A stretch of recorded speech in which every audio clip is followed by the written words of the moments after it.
Hello, and welcome to the TrailblazeHers, a podcast where we chat with women who are trailblazing in business in their own unique ways, their journeys, and their missions. I'm your host, Disha Solanki, and my guest today is a lady who has a wealth of experience. She's not only a personal brand strategist, but also a coach for female entrepreneurs, a creative director, and has been building and marketing brands since 1994.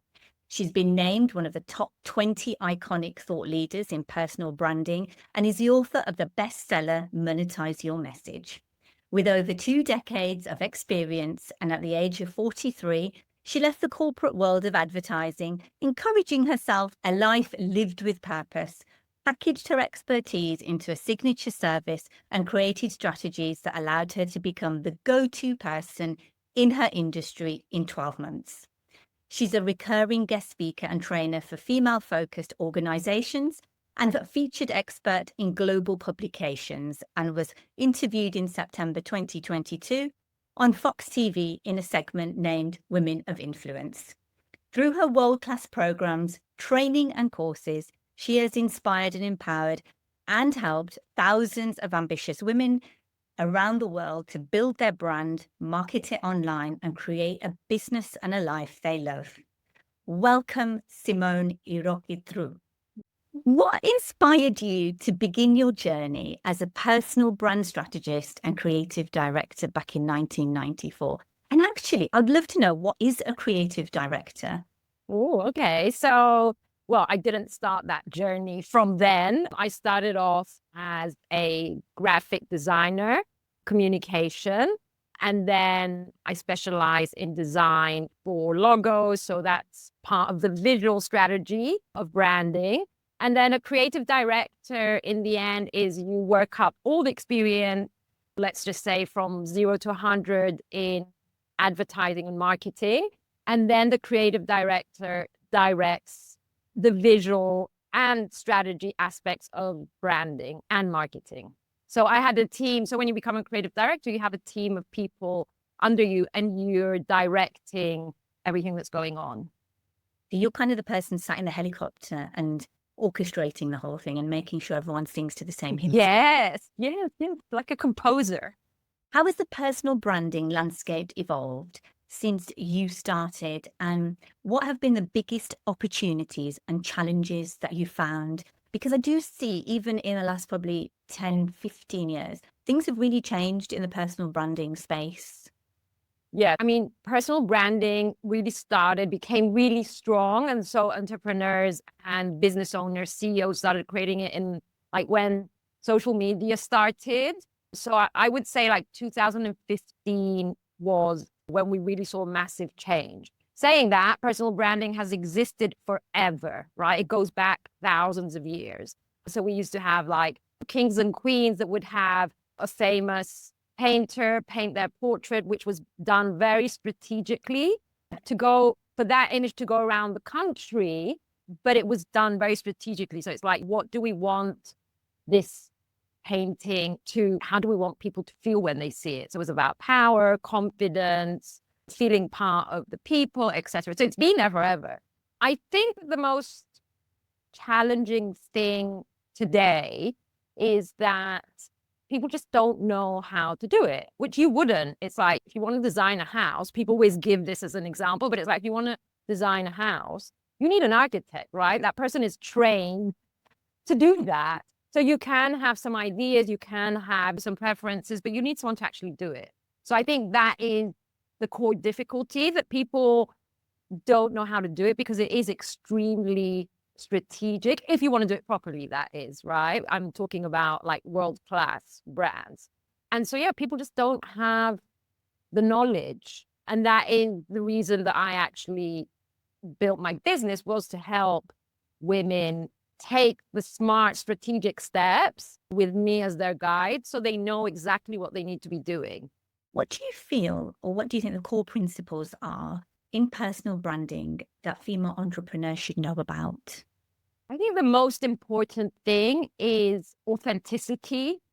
So no matter what you do, it has to be 100% authentic. I know for myself, and I'm sure you, and I'm sure all of the listeners have seen someone online and thought, wow, this person is amazing, or this woman is amazing. And then you get to meet that person after, consume their content and whatever. Then you get to meet that person and you think, but that's not the same person.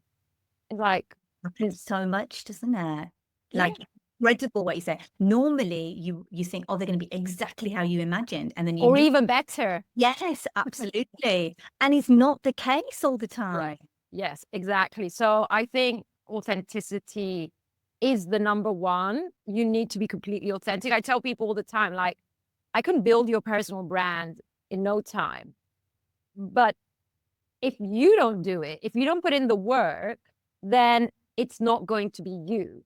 And then it's not going to have the effect that you want it to have.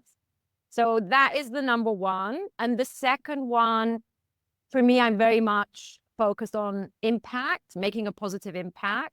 And I believe that all personal brands should be focused on making a positive impact.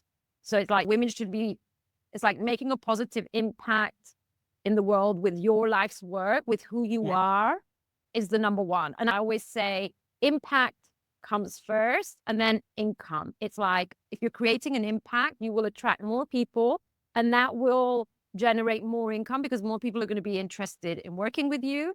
And then because of that, you're going to have more freedom to live the life that you want. So yeah, I believe impact should be the next one. So it's authenticity and impact. What common mistakes do you see female entrepreneurs making when they're trying to build their personal brands, and how can they avoid them? I think the number one thing that I see all the time, and it's like half the people that reach out to me, is for this: they rush to build their website, their visual identity, the colors. They focus too much on creating a logo. They focus on creating content online when they actually haven't laid the right foundations. So it's like, you need to be 100% clear on your message. It's like who you are, who you serve, what problem do you solve, how do you solve it? It's like, your core message needs to be 100%. And even without a website, even without content, because it changes the way you have conversations with people, you can attract business to you, you can attract clients to you, but you need to know who you are, who you serve, and how you're going to help them. If you don't know that and you've just created a website with a lot of blah, blah on it, and then content which really isn't solving a problem, it's just a shame, because you end up like I said, half the people come to me and say, I have a website that doesn't work for me. I have social media that doesn't work for me. And I go through it, I audit it, and it's like, but it has no heart in it. It has no core. So it's just another website in the millions of websites that are out there that really don't have a soul. Yeah. And I can completely understand that, because sometimes it gets, even some of the women that I speak to, they get muddled with this whole thing. And what's the point of having a personal brand strategist? Or what's the point of putting a lot of effort into, like what you said, visualizing it and making it come to life? But I think part of me is always saying, you're the expert in the room at the end of the day. If it's not visualized, people don't really know what you stand for or how they resonate with you either, especially if the messaging isn't there as well. Oh, yeah. So, I mean, I love building world-class brands, because I know for a fact that when they're world-class, they can create an impact, they can create a lot of income. It helps my clients become thought leaders, be seen as experts in their field. So it starts with the messaging, right? And then the next step is the visual. We do need to look the part as well. You wouldn't go, there are some industries where, you can be more the lifestyle, but, me coming from the corporate world, and most of the women that I work with come from the corporate world or are women in business for years, more mature women, let's say. You need to have that world class. You need to have good photography. You need to have well-designed website. You need all of that. But without the right message, that will do nothing. Yes, absolutely. So it's putting everything together in this beautiful way intentional is actually like my new word that I love as well. Like you need to be intentional about everything in your life, everything in your business. Your brand needs to be so intentional. What are the unique challenges female entrepreneurs face when building their brands, and how do you help them overcome those obstacles? I think the biggest one is that I work with people who are experts or really good at a lot of things. And it's really hard to pick that one thing and just say, okay, I just need to stick to this for a while. So again, it's a strategic decision. It's like, what does the world need right now? What's missing? It's like, where can you enter the market and really create an impact so it can help you establish your expertise and be seen as an expert really fast? So it's very strategic. It's like, we don't want to pick something that people are not really interested in, but then again, you want to pick something that there's not like millions of people, or at least your message needs to be differentiated in some way. So I would say that is the number one, of like actually picking that one thing that you want to be known for, which later on you can expand. That's what I always say. Like you really need to niche in before you can Commit sometimes to one thing as well. That would be, you have to make a commitment. Yeah. But you know what they say? I mean, so many people talk about this, the rule of the 5 1s. So it's like you solve one problem to one target market, okay, with one product for 1 year, and you market it on one channel. And loads of people say, until that reaches, you put the price, let's say the amount that you want to make from it. So some people might even say, until you make $1 million from that, you don't create something else. Right. Because, I mean, even just having this conversation, if you were to tell me right now, if I said, Disha, I have this problem, right? And you were to say, oh, I can help you in this way, or this way, or this way, or this way, or this way, I would be completely confused. I'd just be like, okay, let me think about it. I'll get back to you. And I wouldn't get back to you. So imagine online, because I help people build their personal brands online. So imagine online where you have to make a stunning first impression in like 3-4 seconds. And then someone needs to understand what you do in 3 or 4 seconds. So it's like, it has to be really specific. Yeah, absolutely. In order to resonate with the other person who's watching or listening or reading whatever you've put out into the world. Yeah. And then it also depends on where you're at in business, right? So a female entrepreneur who's just starting out versus someone who's in business for 5 years or 10 years or 50 is completely different. So women come to me and say, oh, but so-and-so has a really generic message. And I'm like, yeah, but so-and-so already has 1 million people in their audience, and they've already been selling the same products for the last 10 years. It's like, we really need to be aware of where we're at. And that's where we have to be really hard as well on the content that we consume on social media. Yes, absolutely. When you talk about audiences, I get everyone's at a different journey, a bit like business. I guess personal branding is like a journey, and what stage you are at, depending on where you are at the stage of your personal branding journey, not just where you are in business. Because I've met lots of women now who are incredibly successful at business, but they don't have a personal brand out there. And they're actually starting at the very beginning of that journey and trying to move their way through it. So those people really need a strategist and someone to really help them, because you need to build a personal brand and an image that represents where you're at in business. I can say that is actually harder than starting with a new female entrepreneur. Having a really successful business and building your personal brand, it has to be done in such a smart and strategic way. Simone, moving on to your inspiration and your personal growth, we'd love to know a little bit more about you. Who or what has been your biggest influence in shaping your career or your approach to personal branding? That's really interesting. I've never thought about that before. I would say that from the beginning, one of my favorite people that I follow and I consider a mentor and did some of her programs, which I'm sure almost everyone knows, is Marie Forleo, because the way she brings it all together is just so soft, but so beautiful, and yet so powerful and so strategic. And then, to be completely honest, I have worked with so many coaches and mentors in the last 8 years, which I will sit and name every single one of them. But I do give most of my coaches and mentors a lot of credit for where I am. And yeah, but I would say, like, I do believe the way at least I approach personal branding is very much like a personal development journey. It's not just fluffy. Some people can say, oh, you could do your message in like a week. And it's like, no, not with me. With me, you need at least four sessions or 6 sessions, because it's really, really, like I said, it's a personal development journey. So it's really digging deep and really figuring yourself out. And what I say on this is that never ends, right? As we shift, as we change, as life circumstances change, Yeah. our message and our brand needs to change with us. So sure, we grow, we learn, we have experiences as time goes by, and that exactly, should be reflected. exactly. And that reflects your message as well. So you see every couple of years, like these huge entrepreneurs, every couple of years, you'll see they'll tweak, they'll change their message a little bit because of all the shifts they're doing.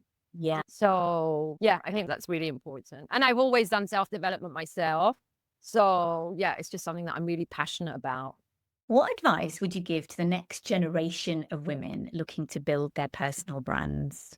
This is something that I love looking at, the next generation of women. Yeah, me too. Me too. Generally, the next generation. So I had this discussion with someone the other day, and it was like, the next generation doesn't have a choice. You have to have a personal brand. It's like you already have a personal brand. So, you're already on social media, you're already on LinkedIn, and building your brand is strategic because your brand can do anything you want it to do for you. It literally can. It's a vehicle. And so I would say everyone needs to build their personal brand 100%. And I would say do it in a strategic way. So either buy an online course. There are many online courses, even not expensive, not a big investment, by people that you know are good to help you get started, emphasizing people who are good, people who have been doing this for a while. And yeah, just start doing it slowly. And when you decide that you want to invest in that, because it's an investment, then you can. But you can most certainly start on your own, 100%. And the other thing I would say is, I still do that. It's like, try and find at least 5 to 7 personal brands of people who are in your industry or a similar industry or the industry you aspire to be in, and make sure they're successful, of course. Sometimes, yeah, because sometimes I say to clients, send me personal brands that you aspire to be like, and they send me people who are not successful. I'm like, but if they're not successful, it means they're not doing something right. You've got to find successful people. So look at those and use them as inspiration. Mm-hmm. So find the successful people, even follow them and listen to their videos and their podcasts. And it's like, dive into their world. I think we're so lucky now that we could do that. And that's great advice, knowing that the next generation, they're definitely online. I know from my daughter, she watches YouTube a lot on Instagram Reels. And it's learning as well to decipher who the successful ones are and the ones that aren't. What are those signs that they're looking for as well? Yeah, exactly. And I have a 22-year-old son who's in uni right now. And I keep on telling him, be careful what you put online. He is, thank God. But it's like, whatever you put on will never disappear. That's right. Okay. And it's like 10 years from now, when you're working and you have a different identity, a different personal brand, you don't want those things showing up. And the other thing that I keep on telling him, but he's not ready yet, is start building your personal brand from now that you're in uni. It's like, show people what you're interested in, tell people what you're studying. It's like, start building your community from now. It's just going to be mind-blowing. Oh, absolutely. Maybe they're never too young to start. Maybe that's one thing that's true, possibly, Simone. I think that I hope that eventually from school, they'll teach them the principles of what they should post online and what they shouldn't. Absolutely. And then after that, I believe that when they start uni, something that I hope to develop a little bit more. I did twice actually in a university, like just a speaking event for students on personal branding. And I hope that that's something that they will also incorporate for them, because I do think that from starting uni, it's so important for them to do that. Like my son was going to just go to this company, not an interview, they were just showing them around. And the manager asked him, do you have a LinkedIn? Oh, and my son he called me straight away. He's like, Mom, he asked me if I've got a LinkedIn. And I said, yeah, you've got to do a LinkedIn. You're in uni. It's like you're meeting people. It's like soon, you're going to want to go for interviews for a summer job. It's like, you've got to start working this. But having a mom who's in personal branding, you know what it's like. It's like you don't want to be doing the things that your mom does, or have your mom, have your mom build your brand and phone. I'd be his biggest cheerleader, and I bet you'd be brilliant at it. Oh yeah, definitely. But it's like, I don't see him building his brand with his mom. A few fun questions, Simone. Yeah. If you weren't a personal brand strategist, what would you do instead? So right now, like, I love nature. I love being out of the city. So I have this idea in my mind that I would love to be growing my own vegetables. And I would love to do that. I would be doing something that is in nature and has to do with the earth. Definitely. I don't know exactly what, but definitely something with nature. You see, mine is just not even something. It's like, I just maybe be a hiker. I just be out hiking all day. Come home. Yeah. Nice Okay. Yeah. Yeah. That's more like what happens after retirement. Maybe that's what it is. Yeah. Well, I mean, like what I say, even with like this, with nature and having my own vegetables or whatever, it's like retirement, but I would still want to be making like really nice things, maybe just a few nice things, and then maybe exchanging with my neighbors or selling them. You've got it all sorted there. Yeah. The vision is Are you a morning person or night owl? When do you get your most creative? morning, 100%. I would say from 7 to 12, or even 6 to 12. Those are my most creative and productive times of the day. And then after that, I start slowly have less focus, less productive. I don't want to be in the afternoons, especially. I just want to go for a walk or do other stuff. Clear your brain after all the creativity you've just gone through. Yeah. It's like my mind's really sharp in the morning. I have all these ideas and everything in the morning. What's the one skill or hobby that most people wouldn't guess about you that you have? Okay. I don't know, because I'm only thinking about the people who know me. Or we could say, what guilty pleasure that do you unapologetically enjoy? That's a good one. So I love, guilty pleasure is dark chocolate with marzipan. Oh, that's a new one. I've never tried that. Maybe amazing. What's next for you? Are there any exciting projects or goals that you're working on? So my next thing is, before COVID, I was doing a lot of in-person speaking events and training. Yeah. So that's something that I want to get back into now, and traveling more for speaking and training events. And I'm also focusing more now on building courses and digital products. So like what we were saying before, for younger people, it's like, I want to be one of those people that can help the new generation, that I can give my expertise and all of my experience for them to start off with like a minimum budget. I want to be one of those people that can create a change and an impact, because I know how hard it is. It's like, if you don't have the money to invest, it's like, how do I get started? And that's why I also want to do the online courses and things. So giving people the opportunity to work through my method and my strategy without having to work with me, because until now I focused just on one-on-one coaching and mentoring. Yeah. And it becomes more accessible for anyone then to enjoy, learn, and put into practice. Exactly. So the key principles, the beginning, where to start from. Yeah. As we come to the end of this episode, Simone, please let our listeners know where they can connect with you and learn more about your work. So you can connect with me on social media, which is Simone Erotokritou, my name everywhere. And then also my website, which is simoneerotokritou.com.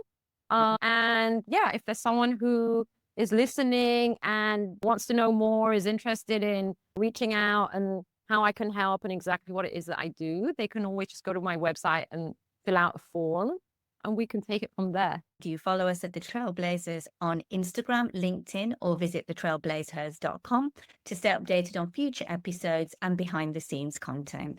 Once again, I'm Disha Solanki with Simone Erotokritou. Erotokritou. Thank you, Simone. Thank you for listening.